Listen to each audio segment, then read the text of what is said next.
भावातीतं त्रिगुणरहितं सद्गुरु त्वं नमामि। सद्गुरु त्वं नमामि। सद्गुरु त्वं नमामि।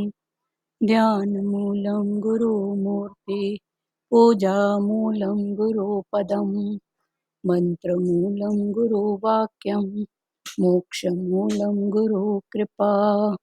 मोक्षमूलं गुरुकृपा। मोक्षमूलं गुरुकृपा। ॐ गुरु जय गुरु सच्चिदानन्द गुरु। ॐ गुरु जय गुरु सच्चिदानन्द गुरु। सच्चिदानन्द गुरु आत्मानन्द सत्य गुरु। सच्चिदानन्द गुरु आत्मानन्द सत्य गुरु। ओम गुरु जय गुरु सच्चिदानंद गुरु। एक मिनट आ रही हूँ।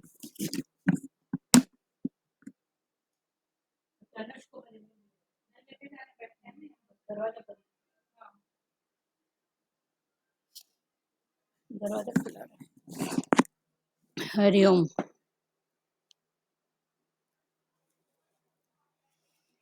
10 अध्याय का 34वां श्लोक। एकता, आपका बेटा वो ये मोबाइल सीधा रखो, चेहरा आपका आड़ा आ रहा है। हाँ ऐसे। भगवान ने बोला, सबका हरण करने वाली मृत्यु और भविष्य में उत्पन्न होने वाला मैं हूँ, तथा स्त्री जाति में कीर्ति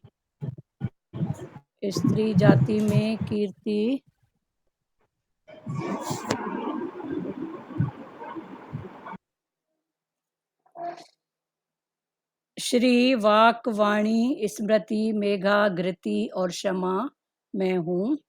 गाई जाने वाली श्रुतियों में वृहत साम और सब छंदों में गायत्री छंद मैं हूँ। 12 महीनों में मार्गशीर्ष और 6 ऋतुओं में बसंत मैं हूँ। छल करने वालों में जुआ और तेजस्वियों में तेज मैं हूँ। जीतने वालों की विजय में मैं हूँ। निश्चय करने वालों का निश्चय और सात्विक मनुष्यों का सात्विक भाव मैं हूँ। व्याख्या। पूर्व पक्ष। भगवान ने जुए को अपनी विभूति बताया, फिर जुआ खेलने में क्या दोष है? यदि दोष नहीं है तो शास्त्रों ने इसका निषेध क्यों किया है? इसका उत्तर है, यदि किसी ग्रंथ के किसी अंश पर शंका उत्पन्न हो तो उस ग्रंथ का आदि से अंत तक अध्ययन करके उसमें वक्ता के उद्देश्य, लक्ष्य और आशय को समझने से उस शंका की निवृत्ति हो जाती है। यहाँ शास्त्रों के विधि निषेध का प्रसंग नहीं चल रहा है, प्रत्युत भगवान की विभूतियों का प्रसंग चल रहा है। मैं आपका चिंतन कहाँ कहाँ करूं? अर्जुन के इस प्रश्न के अनुसार भगवान अपनी विभूतियों के रूप में अपने चिंतन की बात ही बता रहे हैं। भगवान ने तो सिंह को तथा मृत्यु को भी अपनी विभूति बताई है। इसका अर्थ यह थोड़ी है कि मनुष्य इसका सेवन करे। वृष्टिवंशियों में वसुदेव पुत्र श्री कृष्ण और पांडवों में अर्जुन मैं हूँ। मुनियों में वेदव्यास और कवियों में कवि शुक्राचार्य मैं हूँ। दमन करने वालों में दंडनीति और विजय चाहने वालों में नीति मैं हूँ। गोपनीय भावों में मौन मैं हूँ और ज्ञानवानों में ज्ञान मैं हूँ। 38 श्लोक तक पूरा हुआ। अभी 34 का फिर से पढ़ रहे हैं, ध्यान से सुनो। सबका हरण करने वाली मृत्यु सबका हरण करने वाली क्या? मृत्यु। और भविष्य में उत्पन्न होने वाला, तो भविष्य में उत्पन्न बना मृत्यु और जन्म, भविष्य में जो उत्पन्न होगा, मृत्यु के बाद उत्पन्न होना, ये संसार का चक्र है ना। तो भगवान ने बोला, सबका हरण करने वाली मृत्यु और भविष्य में उत्पन्न होने वाला माना जन्म लेने वाला, भविष्य में उत्पन्न होने वाला मैं हूँ, तथा स्त्री जाति में एक है स्त्रीत्व, एक है पुरुषत्व। तो स्त्रीत्व माना प्रकृति, दूसरे रूप में समझो तो एक है प्रकृति, एक है पुरुष। तो स्त्रीत्व में, स्त्रियों की जाति में कीर्ति, कीर्ति, श्री, वाक, वाक माना वाणी, स्मृति, मेघा, घृति और क्षमा मैं हूँ। तो ये जो गुण है ना, ये स्त्री जाति के गुण हैं। तो इसमें भी जैसे स्त्रीत्व है और पुरुषत्व है। तो स्त्रीत्व और पुरुषत्व जैसे पहले क्लियर हुआ है भागवत में, शिव और शक्ति, एक है शिव और एक है शक्ति। तो शिव शक्ति, शिव माना पुरुष और शक्ति माना स्त्रीत्व। तो ये स्त्रीत्व भी गुण है और पुरुषत्व भी गुण है। तो भगवान ने बोला ये सब मैं हूँ, माना मेरी सत्ता से हैं। तो भविष्य में उत्पन्न होने वाला मैं हूँ, तथा स्त्री जाति में कीर्ति, कीर्ति, देखो कीर्ति स्त्री है और कीर्ति हम बोलते हैं जस, तो जस है पुरुष। अब कीर्ति और जस में फिर डिफरेंट समझो। जब नाम कीर्ति और जस अलग है, एक होता है नाम कीर्ति, उसका नाम इतना फैल गया, और एक होता है जस। कीर्ति के लिए बहुत कुछ लगता है, पर जस के लिए वो प्रकृति की बात है, समय की बात है, देश की बात है, काल की बात है। तो ये जस, तो जस आ जाता है पुरुषत्व में और कीर्ति आ जाती है स्त्रीत्व में। बाकी लेकिन हम लोग बात करते हैं तो बोलते हैं उसका जस, उसकी कीर्ति। तो जस कीर्ति भले एक ही है, पर वो पुरुषत्व में आता है, वो स्त्रीत्व में आता है।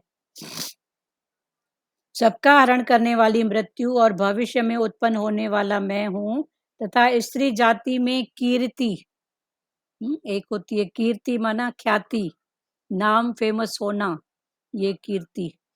श्री, श्री माना जो भी शुभ गुण है वो। वाक, वाक माना वाणी, वाणी की देवता देवी कौन है? सरस्वती है ना। तो प्रकृति, वाक, वाणी। स्मृति, स्मृति माना याद, यादगिरी, यादगिरी, स्मृति। मेघा, मेघा भी एक गुण है, मेघावी। शास्त्र हम बोलते हैं ना ये बहुत मेघावी छात्र है, तो माना उसकी एक अलग ही विशेषता होती है मेघा, अलग ही उसका तेज, उसकी विशेषता, वो मेघा। घृति, मेघा और घृति और क्षमा मैं हूँ, घृति भी मैं हूँ और क्षमा भी मैं हूँ। तो ये स्त्रीत्व के गुण हैं।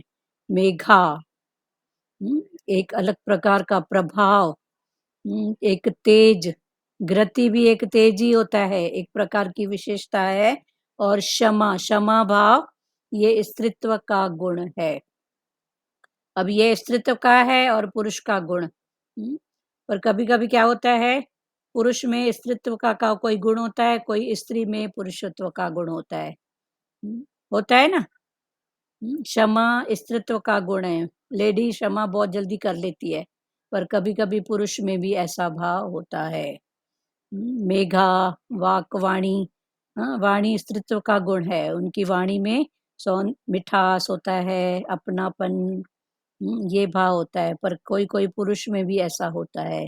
तो इसको जो बोले हैं ना कि शिव शक्ति दोनों एक ही रूप में, तो ये वो रूप है। क्लियर हुआ? तो कुछ गुण स्त्रीत्व के हैं, कुछ गुण पुरुषत्व के हैं, पर दोनों में शक्ति भगवान ने बोला मेरी है। तो इसको फिर आप जानने वाले हैं, ये स्त्रीत्व गुण है, ये पुरुषत्व गुण है। पर कभी कभी स्त्री में पुरुषत्व का गुण होता है, किसी पुरुष में स्त्रीत्व का गुण होता है। क्षमा, कोई कोई जेंट्स में बहुत ज्यादा होता है क्षमा का, पुरुष में। तो ये क्षमा, क्षमा गुण उसमें ये स्त्रीत्व का भाव है। गाई जाने वाली श्रुतियों में वृहत साम, जो भी श्रुतियां गाई जाती हैं उसमें वृहत साम, और सब छंदों में गायत्री छंद में हूँ। छंद पद ये सब है ना। रामायण पढ़ो तो ये पद है, ये छंद है। फिर उसको गाने का तरीका भी, उसके स्वर निकालने का तरीका भी कुछ चेंज होता है। दोहे, छद, पंद, ये सब होते हैं। होती वही लाइनें हैं कविता के रूप में, पर उसको गाने का जो भाव होता है ना, स्वर का, वो कुछ चेंज होता है। सब गायत्रियों में गायत्री छंद मैं हूँ। 12 महीनों में मार्गशीर्ष, ये जो 12 महीने हैं उसमें एक महीना होता है मुख्य, मार्गशीर्ष का महीना। उसको कर्म भक्ति में बहुत मतलब मान देते हैं। मार्गशीर्ष की चतुर्थी है, अष्टमी है, मार्गशीर्ष का महीना है, तो उसको बहुत महत्व देते हैं। तो भगवान ने बोला 12 महीने में मार्गशीर्ष, और 6 ऋतुओं में बसंत। 6 ऋतुएं हैं ना, गर्मी, सर्दी, बरसात, और ये बसंत ऋतु। उसके अलावा 2 ऋतुएं और आती हैं। तो ये 6 ऋतुओं में सबसे मेन है बसंत। पत्ते झड़ जाते हैं ग्रीष्म में, फिर बसंत ऋतु आती है, फिर नए पत्ते, सब जगह हरियाली। तो ये भाव, तो भगवान ने बोला वो बसंत भी मैं हूँ। छल करने वालों में जुआ, जुआ खेलते हैं तो जुआ जीतते हैं तो किसी न किसी रूप में छल होता ही है। छल करते हैं ना, सामने वाले को कम करना या किसी रूप से ठगी करना। तो भगवान बोला छल करने वालों में जुआ, और तेजस्वियों में तेज मैं हूँ। जितने भी तेजस्वी हैं, तेज कितने प्रकार के हैं, वो सब तेज मैं हूँ। जीतने वालों की विजय मैं हूँ। कोई अगर जीत जाता है, किसी में विजय पाता है, तो वो विजय मैं हूँ। फिर किसी सब्जेक्ट में कुछ भी जीतना, माना विजय पाना, भगवान ने बोला वो मैं हूँ। निश्चय करने वालों का निश्चय, मन, बुद्धि, मन करता है डिंग डिंग, बुद्धि करती है निश्चय। या कभी मन भी निश्चय कर लेता है तो फिर बुद्धि बोलती है चल अब मन जब निश्चय करके बैठा है तो चुप कर, अभी तेरी चलेगी तो नहीं, तो तू भी निश्चय कर ले। तो ये मन भी निश्चय करता है, बुद्धि भी, पर पहले मन गिड़बिड़ करता है, खिटपिट करता है, फिर बुद्धि आती है, फिर वो अपनी चलाती है। ये मन बुद्धि एक अंधा है, एक लंगड़ा है, दोनों एक दूसरे के ऊपर हैं ही हैं। इसको जानने वाले बनो। छल करने वालों में जुआ और तेजस्वियों में तेज मैं हूँ। जीतने वालों की विजय मैं हूँ। निश्चय करने वालों का निश्चय, और सात्विक मनुष्यों का सात्विक भाव। जो भी सात्विक मनुष्य हैं, सतो रजो तमो, 3 है ना गुण, तो सात्विक जो भाव वाले मनुष्य हैं, ये सतो रजो तमो क्या है? सतो रज तम ये मन, मन से सतरज तम, फिर बुद्धि से, फिर मन, मन से मना मन के भावों से, मन के थॉट से, और बुद्धि, बुद्धि सतरज तम। फिर इनके हिसाब से शरीर भी एक्शन करता है, कभी सतो का, कभी रजो का, कभी तमो का। फिर ये इंद्रियां, आंख ने देखा तो सत देखा, कभी रज देखा, कभी तम देखा। फिर ये सत रज तम, ये इंद्रियों के भी गुण है। फिर इंद्रियों के साथ इंद्रियों की जो टेस्ट है, मुख, मुख की टेस्ट, तो कभी सतोगुणी खाना, कभी रजोगुणी खाना, कभी तमोगुणी खाना। तो ये सब सत रज तम में जो सात्विक है मेन है। सात्विक को बहुत महत्ता दी गई है। तो सात्विक मनुष्यों का जो सात्विक भाव है, वो भगवान ने बोला मैं हूँ। अभी ये जो हुआ 3 श्लोक हो गए, इसमें किसी को कुछ पूछना है या कोई अनुभव बताना है? बोलना है किसी को कुछ? चलो आगे पढ़ते हैं। व्याख्या। पूर्व पक्ष भगवान ने जुए को अपनी विभूति बताया। भगवान ने बोला ना छल करने वाले में जुआ, छल करने वाले में जो जुआ करते हैं, और तेजस्वियों में तेज मैं हूँ। तो अभी उसके ऊपर क्वेश्चन उठ रहा है कि भगवान ने जुए को अपनी विभूति बताया है कि जुआ भी मेरी विभूति है। फिर जुआ खेलने में क्या दोष है? फिर जुआ अगर कोई खेलता है तो बोलते हैं ये गलत है, रॉन्ग है, हाँ ये अच्छा नहीं है, तो ये क्या दोष है? यदि दोष नहीं है तो शास्त्रों ने इसका निषेध क्यों किया? जुए के लिए मना क्यों किया? अगर दोष नहीं है तो शास्त्रों ने जुए का निषेध क्यों किया? उत्तर, यदि किसी ग्रंथ के किसी अंश पर, अभी इसका उत्तर है कि यदि किसी के ग्रंथ के किसी अंश पर शंका उत्पन्न हो, कि ये रॉन्ग है, ये राइट है, इधर राइट बोला गया है पर ये तो रॉन्ग है, तो यदि किसी ग्रंथ के किसी अंश पर शंका उत्पन्न हो तो उस ग्रंथ का आदि से अंत तक अध्ययन करके उसमें वक्ता के उद्देश्य, लक्ष्य और आशय को समझने से उस शंका की निवृत्ति हो जाती है। आगे भगवान ने क्या बोला, यदि किसी ग्रंथ के किसी अंश पर शंका उत्पन्न हो तो, अभी ये शंका, इधर तो भगवान ने बोला जुओं में जो छल करने वाला है सबसे तेज वो मैं हूं, पर आगे फिर इसी में शंका हो रही है कि एक तरफ भगवान बोलते हैं जुआ खेलना निषेध है और दूसरे तरफ बोल रहे हैं भगवान कि उस जुए में भी मैं ही हूं, तो ये भाव कैसे। तो भगवान ने जुए को अपनी विभूति बताया, फिर जुआ खेलने में क्या दोष है। यदि दोष नहीं है तो शास्त्रों ने इसका निषेध क्यों किया है, जुए का निषेध क्यों किया है। उत्तर, यदि किसी ग्रंथ के किसी अंश पर शंका उत्पन्न हो तो उस ग्रंथ का आदि से अंत तक अध्ययन करके उसमें वक्ता के उद्देश्य, लक्ष्य और आशय को समझने से उस शंका की निवृत्ति हो जाती है। यहाँ शास्त्रों के विधि निषेध का प्रसंग नहीं चल रहा है, प्रत्युत भगवान की विभूति का प्रसंग चल रहा है। मैं आपका चिंतन कहाँ कहाँ करूं। अर्जुन के इस प्रश्न के अनुसार भगवान अपनी विभूतियों के रूप में अपने चिंतन की बात ही बता रहे हैं। भगवान ने तो सिंह को तथा मृत्यु को भी अपनी विभूति बताया है। इसका अर्थ यह थोड़ी है कि मनुष्य इनका सेवन करे। आगे ये इसको फिर से खोल रहे हैं, ध्यान से सुनो। भगवान ने जुए को भी अपनी विभूति बताया है। 36वें श्लोक में भगवान ने बोला है छल करने में जुआ, छल करने में जुआ, और तेजस्वियों में तेज मैं हूं, जो भी तेजस्वी हैं उसमें तेज मैं हूं, जीतने वालों की विजय मैं हूं। जो भी जीतते हैं किसी भी क्षेत्र में, जीत विजय, तो भगवान ने बोला जीतना माना विजय पाना, तो वो विजय के रूप में भी मैं ही हूँ। निश्चय करने वालों का, जिन्होंने भी जिस भाव में जो जो निश्चय किया है, तो वो निश्चय करने वालों का निश्चय, जो निश्चय किया है उसने, और सात्विक मनुष्यों का सात्विक भाव। सात्विक मनुष्य माना, मनुष्य माना मन का ईश्वर, तो मन का ईश्वर वो कब बना, जब उसने मन के भाव को सुधारा, सात्विक बनाया।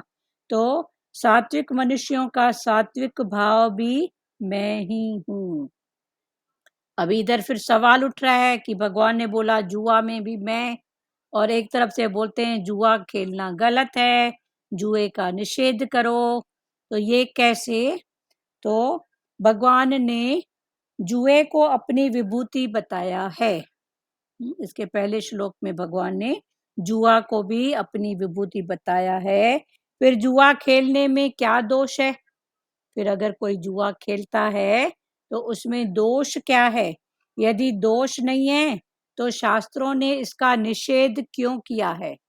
अगर जुआ खेलने में दोष नहीं है तो शास्त्रों में इसका निषेध क्यों किया गया है कि जुआ खेलना गलत है, नहीं खेलना चाहिए। हाँ, तो इसके उत्तर में यदि किसी ग्रंथ के किसी अंश पर शंका उत्पन्न हो रही है तो उस ग्रंथ का आदि से अंत तक अध्ययन करके, पहली बात तो हमको शंका करना ही नहीं है। जब भगवान ने बोला मैं हूँ तो हर रूप में वो ही है, और उसके बाद भी अगर शंका मन ला रहा है तो भगवान समझा रहे हैं कि यदि किसी ग्रंथ के किसी अंश पर शंका उत्पन्न हो रही है, अभी यहाँ शंका उत्पन्न हो रही है कि एक तरफ भगवान बोल रहे हैं जुए के खेल में भी मैं हूँ, और एक तरफ से निषेध है।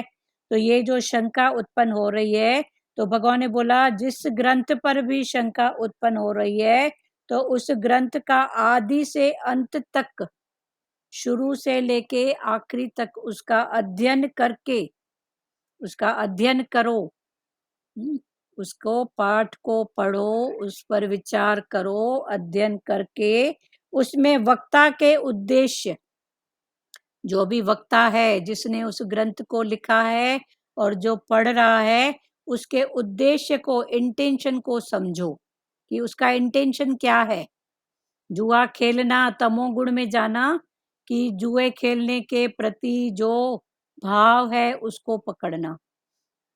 तो अंत तक अध्ययन करके उसमें वक्ता के उद्देश्य, लक्ष्य और आशय को समझने से, उसका उद्देश्य क्या है, उसका लक्ष्य क्या है, और उसका आशय, भगवान को ये बात बताने का आशय, माना मेन पर्पस, इसके पीछे इंटेंशन, पर्पस, आशय, कुछ तो कारण, ये सब क्या है। आशय को समझने से उस शंका की निवृत्ति हो जाती है। जब हम उसका आशय समझते हैं तो उस शंका की फिर निवृत्ति हो जाती है। जैसे सतगुरु दादा भगवान जी थे, उनका सत्संग स्टार्ट होता था तो भगवान स्टार्टिंग में ही किसी न किसी रूप में, उनका सत्संग गाली के रूप में होता था। कोई प्यारा कुछ सवाल पूछता था तो भगवान बोलते थे गधे हो, घोड़े हो, अभी समझ में नहीं आता है। तो जो अब भगवान का आशय ये नहीं होता था कि मैं गाली दूं, पर सतगुरु भगवान का आशय, इंटेंशन यही होता था कि जो इस भाव को समझेगा कि मैं गधा उनको बोला तो किस इंटेंशन से बोला, या घोड़ा बोला, कुछ भी समथिंग बोला, तो अगर कोई सच्चा होगा तो उसका इंटेंशन समझेगा और वो इधर टिके रहेगा। पर जो झूठा होगा वो टके के गधे शब्द सुनने के बाद भाग जाएगा कि ये गुरु गधा बोलता है कि ये गुरु है कैसा। तो भगवान का इंटेंशन ये होता था कि सच्चा होगा तो वो समझेगा कि गधा माना क्या, क्यों बोला, इंटेंशन को समझेगा। फिर भगवान ने बोला मेरे को भीड़ चाहिए ही नहीं, ये ज्ञान जो है ना, ये भीड़ का नहीं है। पहले पहले सब आते हैं कन रस में, चूंकि अच्छा लगता है ना। फिर बाद में जब मन रस होता है तो फिर संसार भी प्यारा और सत्संग भी प्यारा, तो वो कोई विरले कर पाता है। अभी संसार और सत्संग प्यारा क्या है, जैसे जैसे समझोगे तो पण, जैसे जैसे इन भावों को समझते जाओगे तो पण हल्का लगेगा। पर जब तक नहीं समझते हैं तो फिर भगवान बोला जो सच्चा होगा वो इधर टिक के रहेगा, बाकी सब मेरे को ऐसे भी भीड़ नहीं चाहिए। तो ये ज्ञान में तभी तो देखो आने के लिए कन रस होता है। सब आते जाते हैं, बाद में जब मन रस से फिर उनको लगता है इधर करने के लिए ये भी छोड़ना पड़ेगा, ये भी छोड़ना पड़ेगा, ये भी छोड़ना पड़ेगा। तो फिर धीरे धीरे वो भीड़ आपे ही छट जाती है, छटनी नहीं पड़ती है। तो इंटेंशन आशय समझे ना, तो इसीलिए भगवान ने बोला इसका इंटेंशन, पर जो अगर जुए को ऐसा लिखा है तो उसका कुछ तो इंटेंशन है ना। तो उसको या तो शुरू से आखिरी तक पढ़ो, उसका डिस्कशन करो कि भगवान ने ऐसा क्यों कहा है। जैसे दादा भगवान, फिर कोई रह टिक जाते हैं तो वो सवाल जवाब भी करते थे, दादा आप हमको गधा क्यों बोले। तो दादा बोलते थे तुम गधे हो ना, कितने भार उठा के चलते हो, फलाना टीरा ये वो, मुझको करना है। भगवान गधे हो क्या। हम्म, तो आशय समझा तो बराबर लगा ना, गधा है क्या, घोड़ा है क्या, कुत्ता है क्या जो इधर उधर बैठ के बक रहा है। तो दादा का इंटेंशन अपना होता था। तो शुरू से आखिरी तक उसको पढ़ो, उसका इंटेंशन समझो तो ठीक है, नहीं तो फिर यदि किसी ग्रंथ के किसी अंश पर शंका उत्पन्न हो तो उस ग्रंथ का आदि से अंत तक अध्ययन करके उसमें वक्ता के उद्देश्य, जो वक्ता है बोलने वाला, उसका उद्देश्य, लक्ष्य, उसका उद्देश्य क्या है, उसका लक्ष्य क्या है और उसका आशय माना इंटेंशन क्या है, समझने से उस शंका की निवृत्ति हो जाती है। जब समझेंगे तो ये जो शंका है कि एक तरफ भगवान बोलते हैं जुआ खेलना गलत है, फिर दूसरी तरफ बोलते हैं जुआ खेलने में भी वो जो जुआ है वो मैं हूँ। तो इसको फिर समझेंगे कि मैं माना शक्ति, पावर, मेरी सत्ता। ये यहाँ शास्त्रों के विधि निषेध का प्रसंग नहीं चल रहा है कि शास्त्रों में ये सही बात है, ये विधि की बात है, ये निषेध की ये बात नहीं है, पर यहाँ भगवान की विभूतियों की बात है। भगवान ने बोला ये सब सारी मेरी विभूतियां हैं, ये मुझसे ही हैं, ये मुझ में ही हैं और मैं इनमें हूँ। तो ये सब मेरी विभूतियां। तो यहाँ शास्त्रों के विधि, वे शास्त्रों में ये विधि है, निषेध का प्रसंग नहीं चल रहा है। ये करना, शास्त्रों में कई बातें हैं, ये करो ये नहीं करो, ये लेडीज को करना है, ये जेंट्स को करना है, ये शास्त्र लेडी के लिए है, ये शास्त्र जेंट्स के लिए है। अभी लेडी क्या है, जेंट्स क्या है? शास्त्र तो शास्त्र है, शास्त्रों में है तो भगवान के महिमा, उनकी जीवन की गाथाएं, तो उसमें ये लेडीज के है, ये जेंट्स के लिए, ऐसा क्यों? तो ये फिर समाज के कुछ समाज के कुछ जो चापलूस लोग बोलो या स्वार्थी बोलो, ऐसे लोगों ने कुछ अपने रूल्स बना के रखे हैं कि अगर लेडीज और ये सब अपना सब कुछ कर लेंगी तो हमको कौन पूछेगा। जैसे हमने देवी भागवत पढ़ा तो उसमें स्टार्टिंग में लिखा हुआ था कि ये देवी भागवत स्त्री नहीं पढ़ सकती है। अभी भागवत है देवी का, भागवत है देवी शक्ति का, और मना किसको किया गया है? देवी शक्ति को। स्त्री जाति नहीं पढ़ सकती है। क्यों नहीं पढ़ सकती है?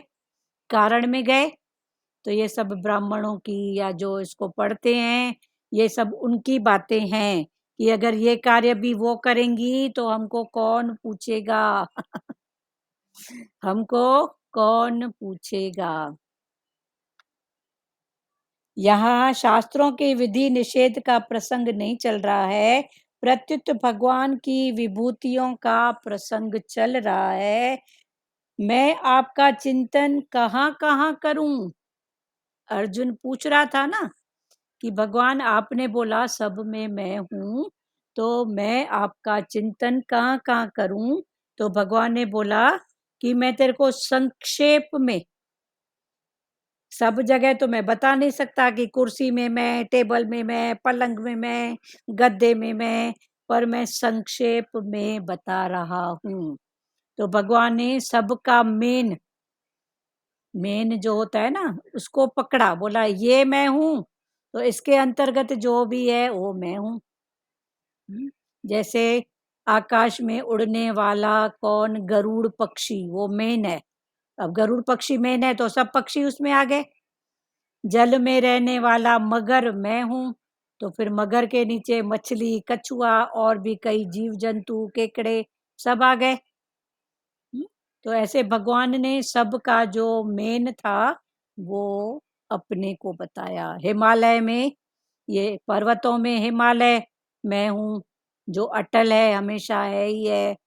तो ऐसे भगवान ने गंगा नदी में, अब गंगा नदी ज्ञान में, बाकी सब उसमें आ गई। समुद्र में, जलाशयों में, समुद्र में, सब जलाशय का पानी घूम फिर कर समुद्र में जाता है। तो ये भगवान ने सार में बताया। तो वही बात इधर भगवान बोल रहे हैं, मैं आपका चिंतन कहाँ कहाँ करूं? अर्जुन के इस प्रश्न के अनुसार भगवान अपनी विभूतियों के रूप में अपने चिंतन की बात बता रहे हैं कि ये जितनी भी विभूतियां हैं ये सब मुझसे हैं, मुझ में है, मैं इनमें हूँ, वो मुझ में है। तो भगवान ने ये सब सारी विभूतियां, तो हम सब कौन हैं? भगवान की विभूतियां। क्लियर हुआ? अभी ये तो हो गया अभी ये सब है तो मैं कौन? हम सब कौन है? हम भी भगवान की विभूतियां ही हैं, उस परमात्मा का अंश आत्मा, उस सूर्य की किरण, परमात्मा का अंश आत्मा, फिर आत्मा का अंश ये सब जो रूप धारण किया है देह ने, ये सब विभूतियां। तो भगवान बोला ये सब मैं ही हूँ, माना मेरी शक्ति, मेरा पावर। फिर आगे भगवान ने बोला मैं ही बनाऊं। तो जब भगवान ही बनाए तो राग द्वेष दोष दृष्टि बंद करो। जब है ही वो तो ये राग द्वेष दोष दृष्टि सब बंद करो। ये इतने रूप, इतने गुण, इतने संस्कार, ये सब भगवान से ही हैं। अर्जुन के इस प्रश्न के अनुसार भगवान अपनी विभूतियों के रूप में अपने चिंतन की बात ही बता रहे हैं। भगवान ने सिंह को तथा मृत्यु को भी अपनी विभूति बताया है। सिंह को और मौत को, मृत्यु को भी अपनी ही विभूति बताया है।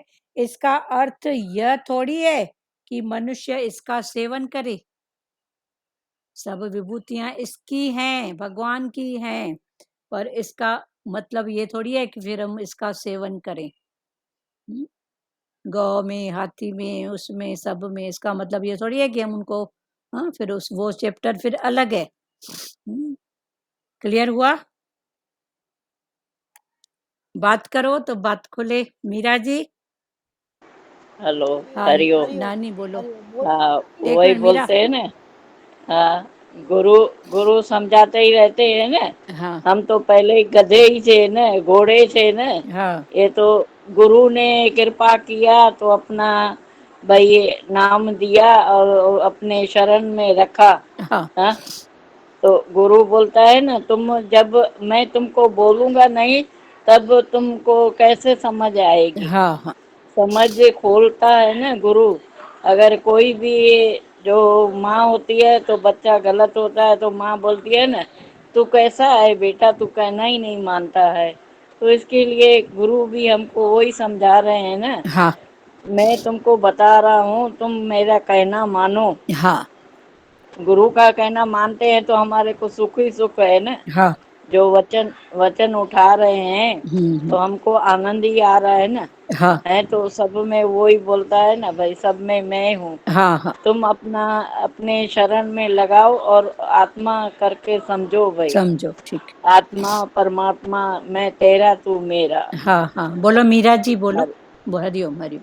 हरिओम। हाँ वही भगवान बोल रहे हैं, हरिओम। भगवान यही बोल रहे हैं कि सारे संसार में मैं व्याप्त हूँ, हर हाँ एक चीज में, हर एक कण में मैं व्याप्त हूँ। हाँ और जैसे नदियों में समुद्र, तो मतलब सब चीजों में सर्वश्रेष्ठ मैं ही हूँ। मैं ही हूँ सर्वश्रेष्ठ, हाँ, फिर बोल उसमें रहे सब हैं, आगे। लेकिन हाँ, फिर भगवान बोल रहे हैं कि जुआ खेलने वालों में सब जुए को घनिष्ठ कार्य समझते हैं ना, हाँ कि ये अच्छा कार्य नहीं है। तो हाँ बोले उस जुए में जो छल करते हैं उसमें भी मैं हूँ, और सात्विक पुरुषों में भी मैं हूँ। हाँ मैं तो सब जगह हूँ, लेकिन वो किस तरह से मुझे यूज करते हैं ना। हाँ हाँ, इसका मतलब सेवन न करें, फिर हाँ, उसको और जानने फिर वाले।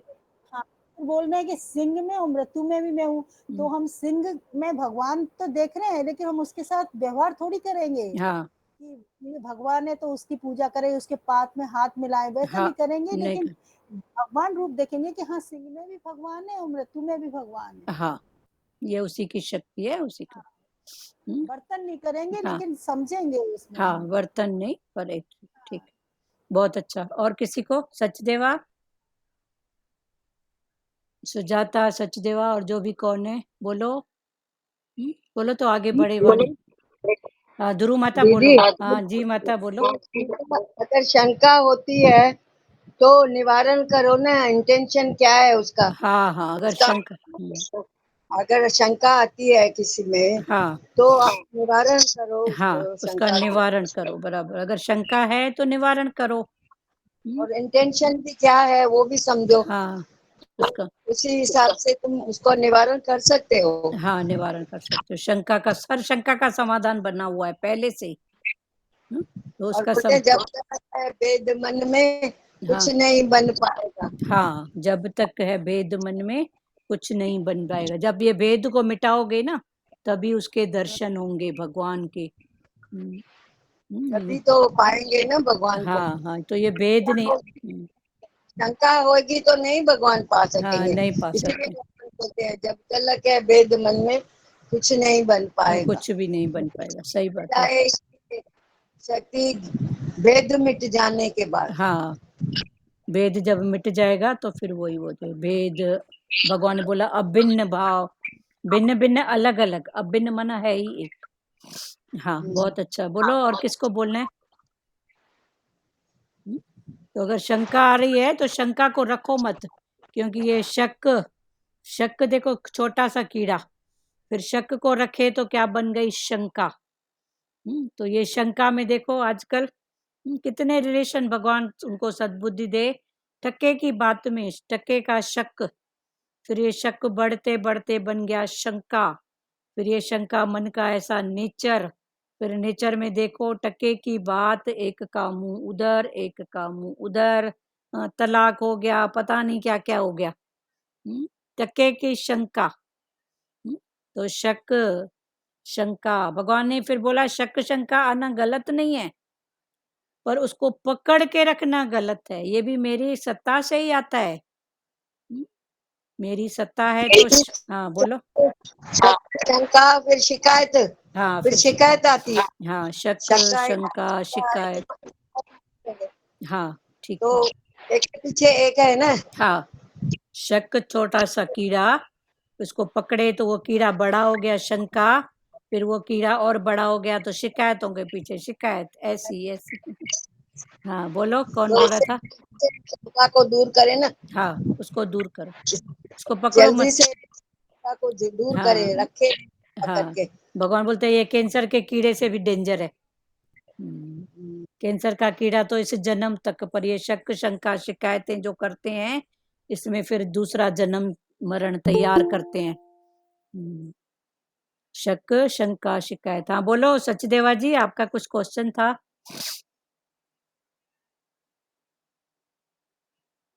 सचदेवा बोलो।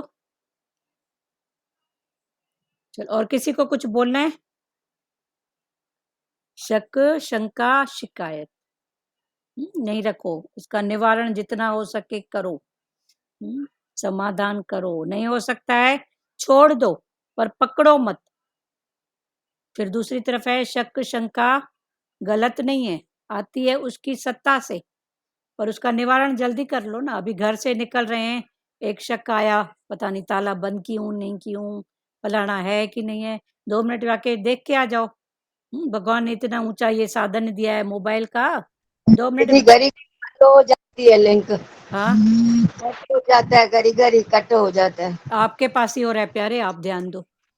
तो भगवान ने बोला इतने साधन दिया हूँ तो उसको यूज करो ना वाईफाई भी लगा हुआ है, प्यारे। तो ये बात, भी पता। हाँ होता है, हम या देर से आते हैं तो लेट हो जाता है ना, पता नहीं क्यों, ऐसे ही सब जगह हो रहा है। चालू करती हूँ, घड़ी घड़ी बंद हो जाता है। ठीक है दिखाओ, ठीक है अभी बात नहीं करो। तो ये शक शंका शिकायत, ये तीनों जानने वाले हो, इनको जानो। और ये गलत भी नहीं है, क्योंकि भगवान की सत्ता से है, तो झट से इनको पानी देके और अलग हो जाओ। शक शंका, शंका भी गलत नहीं है, शंका आई तो क्या हुआ, उसका झट से निवारण करो, देश काल पात्र देख के बात करो, पूछ लो, और उसको निवारण जल्दी करो। तो ये शक शंका शिकायत भी एक प्रकार से गलत नहीं है, पर शिकायत का भी निवारण करो ना, कि शिकायतों के पीछे शिकायत ही करते जा रहे हो, शिकायत ही है तो छोड़ दो ना।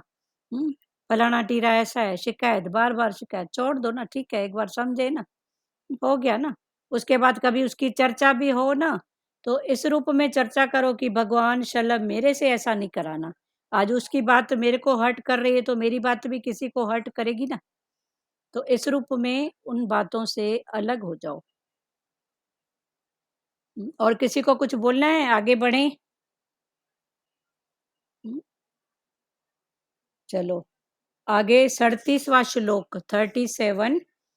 वृष्टिवंशियों में वसुदेव पुत्र श्री कृष्ण, पांडवों में अर्जुन, मैं हूं मुनियों में वेद व्यास और कवियों में कवि शुक्राचार्य मैं हूँ।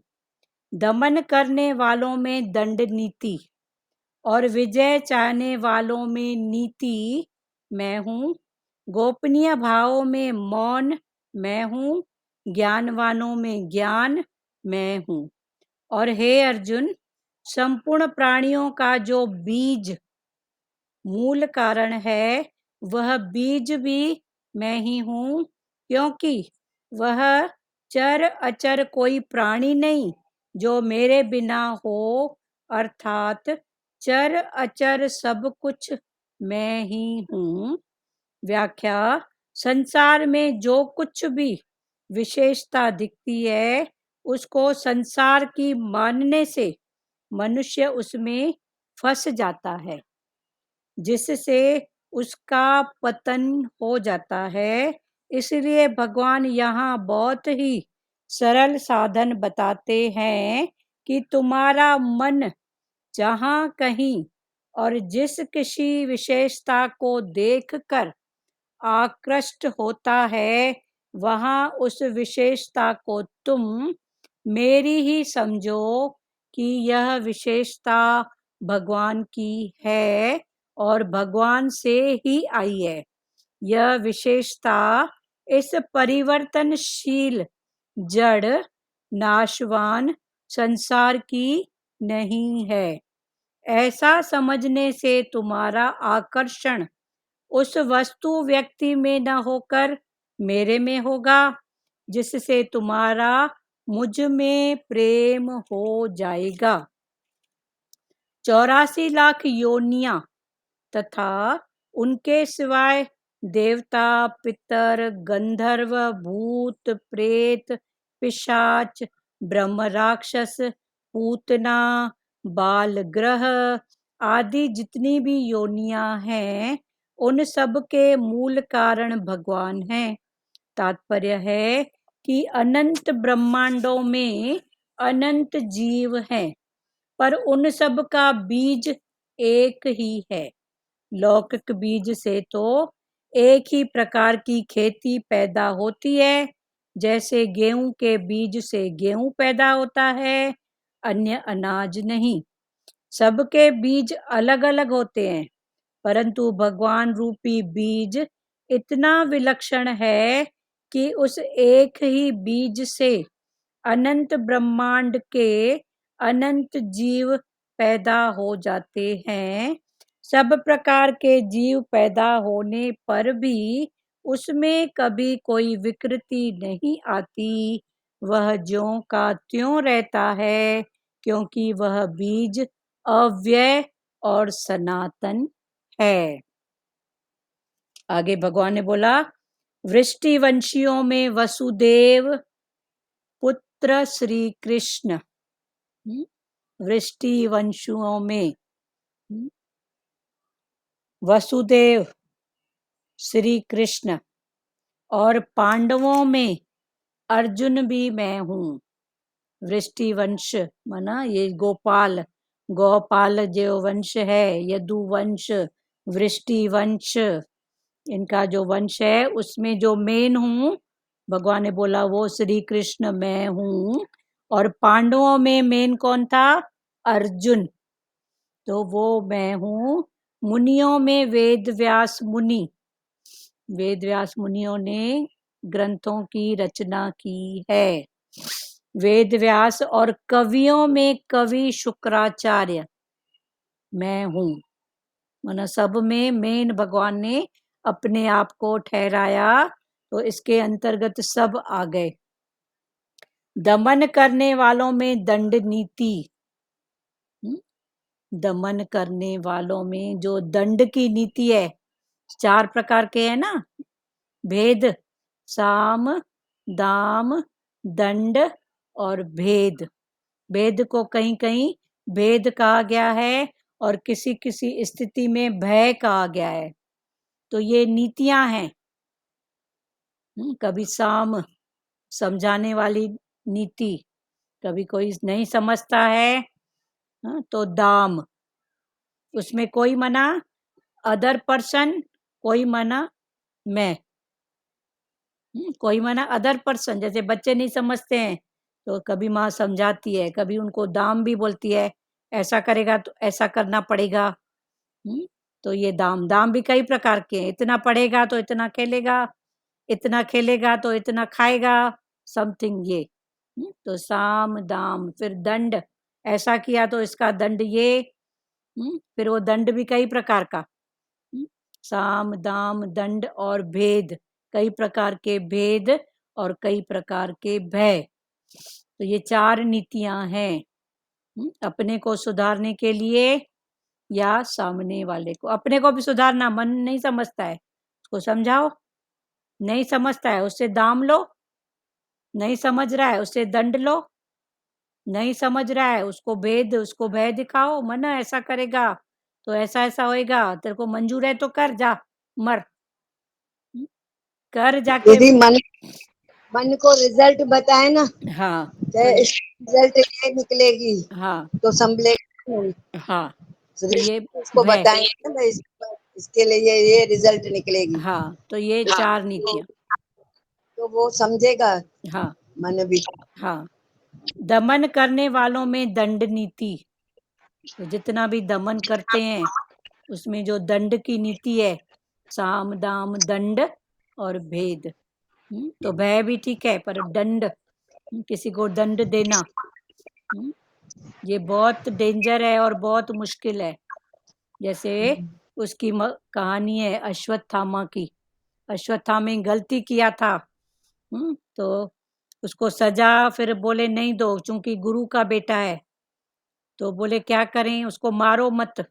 द्रौपदी ने बोला ना, अश्वत्थामा को पकड़ के आए उसके बेटे को, तो द्रौपदी के सामने कि इसने तेरे 5 बेटों की हत्या की है, तो उसको क्या दंड दें। तो द्रौपदी ने बोला अगर इसके बेटे को, मेरे उसके गुरु था उसको, उसका बेटा अश्वत्थामा, इसको दंड दोगे तो मेरे को क्या मिलेगा।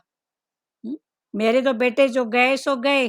तो ये चूंकि द्रौपदी थी स्त्री जाति, अभी इसके पहले चला कि स्त्रियों में जो क्षमा भाव है वो मैं हूँ। तो द्रौपदी ने वो क्षमा भाव दिखाया, बोला मेरे को क्या मिलेगा, मेरे बेटे तो गए तो गए। तब फिर बोला कि इसको दंड क्या दें, कुछ तो दे ना। तो उसके मस्तक पर यहाँ एक मणि थी, मणि, कोई तेज। 1 मिनट।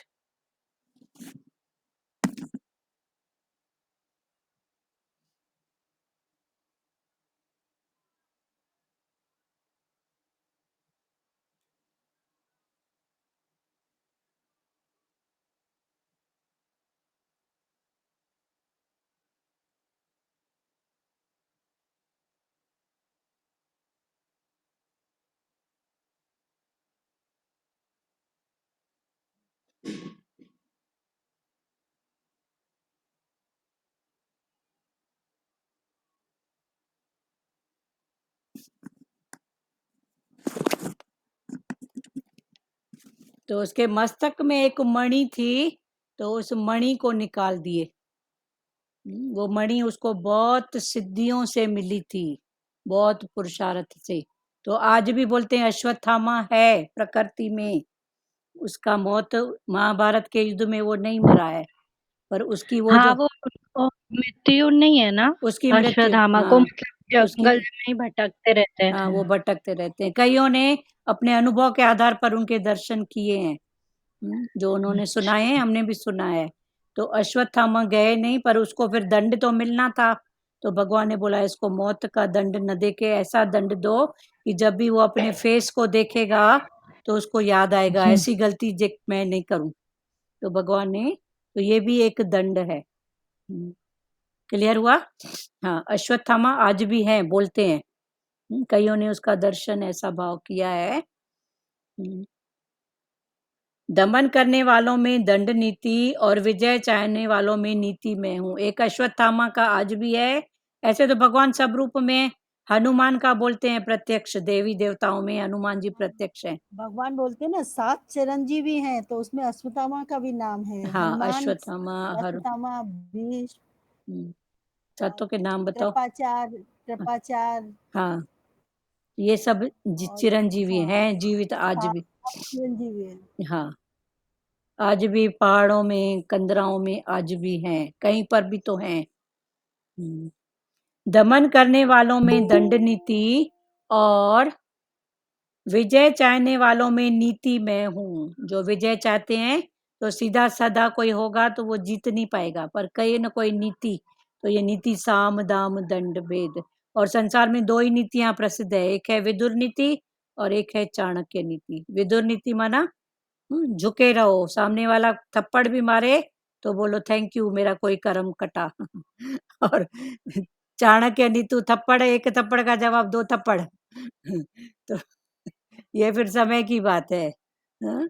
तो एक है विदुर नीति, एक है चाणक्य नीति। तो भगवान ने बोला वो भी मैं हूँ। दमन करने वालों में चाणक्य नीति तो इतनी डेंजर है कि अगर आपको कांटा भी लग जाए राह चलते, तो चाणक्य ने बोला उस कांटे को रखो ही मत, उस कांटे को घोट के पानी मिला के भी उसको पी जाओ। कांटा माना क्या, फिर समझो हर रूप में कितने कांटे होते हैं। तो ये है चाणक्य नीति। और विदुर बोलता है लगा तो कोई हिसाब था, हाथ जोड़ पांव पड़ और आगे बढ़। तो ये है विदुर नीति, वो है चाणक्य। चाणक्य बोलेगा उसको घोट ले, उसकी चटनी बना के खा ले, पर उसको छोड़ना मत। और विदुर बोलता है उसको हाथ पांव जोड़ और आगे बढ़। तो ये जो नीतियां हैं, विजय चाहने, संसार में देखो अभी भी दो ही नीतियां चल रही हैं, या तो पैर पड़ो या तो चाणक्य वाली नीति। विजय चाहने वालों में नीति मैं हूँ, गोपनीय भाव में मौन मैं हूँ। जितने भी गोपनीय भाव है, तो सबसे छुपा हुआ गोपनीय भाव है मौन, जो अंदर ही अंदर होती है, वो मैं हूँ। और ज्ञानवानों में ज्ञान भी मैं ही हूँ। जितने ज्ञान वाले हैं, ज्ञान, उस ज्ञान के रूप में भी मैं ही हूँ। और हे अर्जुन, संपूर्ण प्राणियों का जो बीज, संपूर्ण प्राणियों का जो बीज, बीज माना मूल कारण है, वह बीज भी मैं ही हूँ। कारणों का कारण परमात्मा। पर अगर कारणों के कारण में खोजने जाओगे तो क्या मिलेगा? कुछ भी नहीं, सिवाय कर्मों के। और हर बात के पीछे, कार्य के पीछे कारण है और कारण के पीछे कार्य है। पर भगवान ने बोला जब हर कारण का निमित्त कारण तू मुझको मानेगा तो तू छूटा हुआ पड़ा है, पर जब तू मुझको भूल के फलाने टीरे में अटकता है तो तेरे सामने कारण के पीछे कारण कारण जुड़ते जाएंगे। क्योंकि वह चर अचर कोई प्राणी नहीं, संपूर्ण प्राणियों का जो बीज मूल कारण है, वह बीज भी मैं ही हूँ। क्योंकि वह चर अचर कोई प्राणी नहीं है जो मेरे बिना हो, अर्थात चर अचर, चर अचर माना जड़ और चेतन, प्रकृति और पुरुष, पांच तत्व और आत्मा, ये सब चर और अचर सब कुछ मैं ही हूँ। जड़ चेतन, ये जड़ चेतन वस्तु पदार्थ है तो जड़ चेतन, चर अचर, तो ये सब कुछ मैं हूँ। संसार में जो कुछ, इसकी व्याख्या है कि संसार में जो कुछ भी दिखता है विशेषता के रूप में, जिसको संसार की मानने से मनुष्य उसमें फंस जाता है और उसका पतन हो जाता है। संसार में जो कुछ भी दिखता है विशेषता के रूप में, अभी विशेषता में फिर भगवान की विभूतियां, फिर भगवान की विभूतियां माना भगवान सब में है। तो देखो किसी में विशेषता प्रेम की है, किसी में विशेषता डांट की है, किसी में विशेषता, हाँ कितने स्वभाव हैं मन के, बुद्धि के, वाणी के, वही वाणी प्यार, वही वाणी डांट, वही वाणी हाँ राग द्वेष करती है। तो ये विशेषताएं संसार में जो कुछ भी विशेषता दिखती है उसको संसार की मानने से मनुष्य उसमें फंस जाता है। ये संसार की है, फलाना टीरा ऐसा करता है, तो जब ऐसा भाव है तो मनुष्य उसमें फंस जाता है और उसका पतन हो जाता है, फंस जाता है। फिर फलानी है, टीरी है, ऐसा करती है, ऐसा करती है। हाँ, है उसकी विशेषता, द्वेष करना उसकी विशेषता है, गाली देना उसकी विशेषता है, पर वो फलाना टीरा है, संसार का है बोलने से हाँ, उसमें फंस गए, कर्मों का खाता बना, फिर क्या हो गया? पतन। कर्म बने तो फिर ये हो गया पतन। इसलिए भगवान यहाँ बहुत ही सरल साधन बताते हैं, इसलिए भगवान यहाँ बहुत ही सरल साधन बताते हैं कि तुम्हारा मन, अब ये मेन बात है समझने की।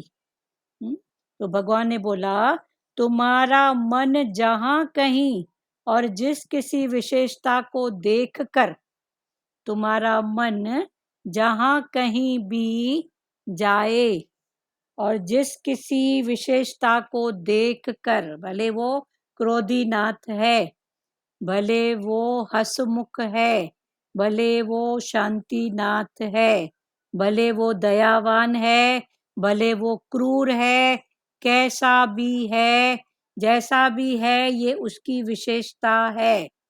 तो भगवान ने बोला जिस किसी विशेषता की ओर तुम्हारा मन आकृष्ट होता है, वहां उस विशेषता को तुम मेरी समझो, मेरी समझो कि ये जो भी भाव हैं उसके भाव हैं, उसकी सत्ता से हैं। तो भगवान ने बोला तू छूटा पड़ा है, पर अगर उस भाव को संसार का फलाना टीरा ऐसा करता है तो फिर तू फंस जाता है और तेरा पतन हो जाता है। फिर कर्मों का खाता तो फिर तेरा पतन। और जहाँ ये सब सत्ता पर ध्यान है कि उसकी सत्ता है तो ऐसा किया, ऐसा बोला, तो फिर छूटने का उपाय भी यही है। सिर्फ भाव को चेंज करना है, जो जहाँ पर है, जैसा है, जिस रूप में है, वो वैसा ही रहेगा, वो चेंजेबल भी है। ठीक है, तो कुल मिला के भाव, हाँ बोलो। अगर सत्ता पर ध्यान है दीदी, तो कितने कर्मों से हम बच जाते हैं। बच जाते हैं, तो बस यही सत्ता पर ध्यान दो। और जिसको सत्ता देगा वो सताएगा। संसार की सताएगा। बातों को सत्ता दोगे तो वो सताएंगे, फलानी टीरी ऐसा ऐसा ऐसा, मेरे साथ, मेरे को, मेरे साथ, मेरे लिए फिर बढ़ते जाएंगे। पर है ही परमात्मा, होगा कुछ कोई भाव, ठीक है, छोड़ दो, जाने दो। तो ये भगवान हमको गुरु मंत्र नहीं देते हैं, भगवान हमको गुरु मंत्र के रूप में बोलते हैं ये भाव गुरु मंत्र उठाओ, छोड़ दो, जाने दो। ऐसा भी होता है, नथिंग न्यू अंडर द सन, कोई नई बात नहीं है। कोई किसी को कोई भी नई बात बताता है, फलाना टीरा ऐसा किया, कोई नई बात लगती है? होता है ना, तो क्या हुआ? स्वभाव है ना, तो क्या हुआ? संस्कार है ना, तो क्या हुआ? तो नई बात तो कुछ भी नहीं है ना, पर हम उसको सत्ता दे के उसको नया भी बनाते हैं और बढ़ाते भी हैं। कोई किसी का वेलकम करता है, कोई नहीं करता है। किसी का वेलकम ही गाली होता है, किसी का वेलकम ही प्यार होता है। तो ठीक है ना, जो भी है उसकी सत्ता से है, बस इतना ही ध्यान दो।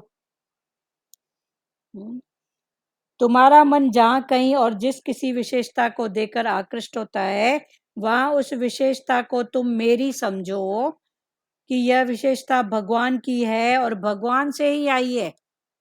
ये जो भी विशेषता है, ये विशेषता विभूति, ये भगवान की सत्ता से है और भगवान से आई है। यह विशेषता इस परिवर्तनशील जड़ नाशवान संसार की नहीं है। ये विशेषता, ये जो संसार है ये परिवर्तनशील है। अभी अभी गाली देगा, अभी अभी प्यार करेगा, अभी अभी धूप है, अभी अभी छाया है, अभी अभी गर्मी है तो पता ही नहीं पड़ा कि बारिश हो गई। तो ये संसार जो परिवर्तनशील है, ये उसकी नहीं है, ये विशेषताएं मेरी हैं। ऐसा समझने से तुम्हारा आकर्षण उस वस्तु व्यक्ति में न होकर मेरे में होगा। जब तू ऐसा समझेगा तो तुम्हारा आकर्षण हमारा उस वस्तु व्यक्ति में न होके जब है ही भगवान, तो भगवान में होगा, जिससे तुम्हारा मुझ में प्रेम हो जाएगा। फिर जब वो जो आकर्षण है वो वस्तु व्यक्ति का न होके भगवान का है, तो फिर हमको भगवान से प्रेम हो जाएगा। भगवान आप इस रूप में, आप क्रोध के रूप में भी आप प्रकट हुए हो। थैंक यू भगवान, आपने क्रोध करके मेरा कोई तो खाता जलाया, कुछ तो खत्म घट कम किया, फिर ऐसा भाव निकलेगा। मेरे में होगा जिससे तुम्हारा मुझ में प्रेम हो जाएगा। 84 लाख योनियां, कितनी योनियां हैं? 84 लाख योनियां। उनके सिवाय देवता, उसके बाद फिर देवता, पितर, जो हमारे पूर्वज हो चुके हैं, पितर, गंधर्व, भूत, प्रेत, पिशाच, ये भी सब योनियां हैं। ब्रह्म, राक्षस, पूतना, बाल ग्रह आदि जितनी भी योनियां हैं, ये सब भी योनियां हैं। उन सब के मूल कारण भगवान हैं। इन सब योनियों के जो मूल कारण हैं वो कौन है? भगवान है। तात्पर्य है कि अनंत ब्रह्मांडों में अनंत जीव हैं। इसका मतलब अनंत ब्रह्मांड, 3 लोक, 3 लोक में अनंत ब्रह्मांड, फिर अनंत ब्रह्मांड में अनंत प्रकार के जीव, 84 लाख योनियां। जैसे बंदर एक हुआ, पर देखो बंदरों की जातियां, कहाँ काला मुंह, कहाँ लाल मुंह, कहाँ इतना ऊंचा, कहाँ इतना छोटा। फिर जहाँ जैसी जैसी आभा वायु, वहाँ का जो खान पान, वहाँ की स्थिति, उसके स्थिति के हिसाब से है तो एक बंदर, फिर कितने चेंज, नाम पड़ा बंदर का, पर बंदर में भी चेंज कितने हैं। तो भगवान ने बोला ऐसे 84 लाख योनियों में भी कितनी विभूतियां हैं एक बंदर, फिर उसकी इतनी विभूतियां, काले मुंह का, लाल मुंह का, सफेद मुंह का, मुंह का शेप ऐसा, मुंह का शेप ऐसा। तो ऐसे हर जीव जंतुओं में, चींटियों में, मकोड़ों में, पक्षियों में, तो 84 लाख योनियों में भी फिर कितने प्रकार के रूप रंग हैं। ये सब मेरी सत्ता से हैं। तात्पर्य है कि अनंत ब्रह्मांडों में अनंत जीव हैं, पर उन सब का बीज एक ही है, एक परमात्मा। लौकिक बीज से तो एक ही प्रकार की खेती पैदा होती है। लौकिक खेती जब करते हैं तो एक बीज चने का डालोगे तो चने का झाड़ निकलेगा, गेहूं का नहीं निकलेगा। तो लौकिक बीज से तो एक ही प्रकार की खेती होती है। जैसे गेहूं के बीज से गेहूं ही पैदा होता है, गेहूं का बीज डालोगे तो गेहूं का ही फसल मिलेगा, अन्य अनाज नहीं। सबके बीज अलग अलग होते हैं, पर भगवान रूपी बीज इतना विलक्षण है कि उस एक ही बीज से अनंत ब्रह्मांड के अनंत जीव पैदा हो जाते हैं। गेहूं का बीज है तो गेहूं निकलेगा, चना नहीं निकलेगा, पर ये जो परमात्मा रूपी बीज है, इससे अनंत ब्रह्मांड के अनंत जीव, कितने लोक ब्रह्मांड, पाताल में जाओगे तो कितने लोक नीचे हैं जो इन आंखों से दिखते नहीं है। खोदो पृथ्वी, चिट्टियां, और खोदो मकोड़े, कहाँ से आए? उनको खिलाने वाला कौन? अंदर कैसे पल रहे हैं, कैसे जीव चल रहे हैं, और खोदा तो देखो इतने प्रकार के कीड़े मकोड़े सापे, हाँ, किरम, पता नहीं क्या क्या, सांप बिच्छू सब निकलते हैं ना। उनको वहां देने वाला कौन, खिलाने वाला कौन? ये सब भगवान ने बोला मैं ही हूँ। सब प्रकार के जीव पैदा होने पर भी उसमें कभी कोई विकृति नहीं आती। एक परमात्मा रूपी बीज, उससे इतना, और उसमें कोई विकृति नहीं आती। वह ज्यों का त्यों रहता है, क्योंकि वह बीज अव्यय और सनातन है। वो जो बीज है, परमात्मा का एक बीज, उतने अनंत सृष्टियां बनती हैं, अनंत 84 लाख योनियां, उसके रूप रंग सब विशेषताएं अलग। फिर उस विशेषता में भी मैं हूँ और उन सब में भी मैं हूँ, माना मेरी सत्ता से होता है। फिर भगवान ने एग्जाम्पल दिया, गेहूं डालोगे तो गेहूं की फसल ही मिलेगी, गेहूं की फसल ही निकलेगी, उसको काटोगे, चने को नहीं। पर मैं ऐसा बीज हूँ, बीज रूपी परमात्मा, जो ऐसा बीज हूँ जो इतने सब अनंत ब्रह्मांड 84 लाख योनिया।